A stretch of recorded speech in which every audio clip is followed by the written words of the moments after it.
मोहब्बत में किसी का इंतजार मत करना, हो सके तो किसी से प्यार मत करना। कुछ नहीं रखा है मोहब्बत में यारो, मोहब्बत में कभी अपनी जिंदगी बर्बाद मत करना।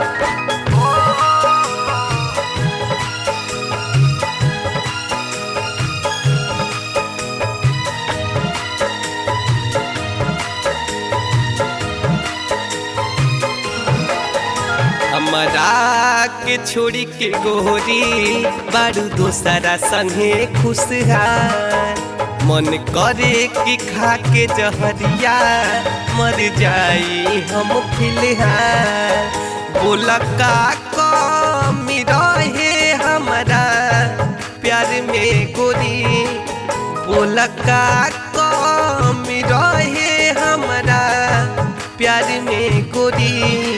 काहे दिल तोड़ के चली गईलू हमारी ये गोरी, काहे तोड़ गईलू दिलवा के हमारी ये रानी।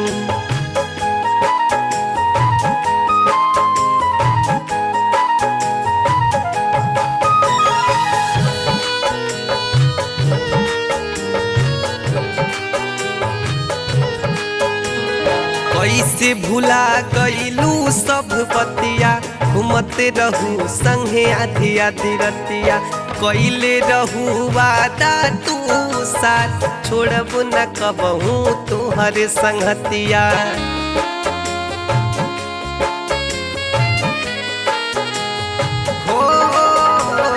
कैसे भुला गईलू सब बतिया, घूमते रहू संगे आधी आधी रतिया। कैले रहू वादा तू साथ, छोड़ब न कबहू तोहरो संगतिया। कके चली गईलू जिंदगी बेकार ये गोरी, कके चली गईलू जिंदगी बेकार ये रानी। काहे दिल तोड़ चली गईलू हमारी ये गोरी, काहे तोड़ दिहलू दिलवा के हमारी ये रानी।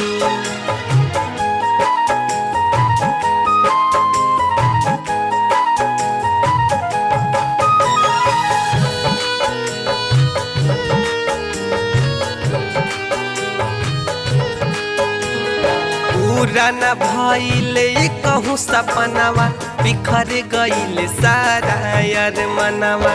थक चल गईलू छोटू के हाथ, मोनू के लेके चल गईलू परनवा।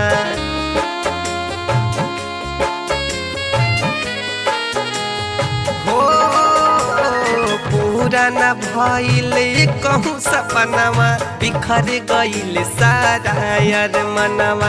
थक चल गईलू संजीव के हाथ, मोनू के लेके चल गईलू परनवा। भूल गईलू सब गोलुआ के दुलारी गोरी, भूल गईलू सब गोलू के दुलारी गोरी।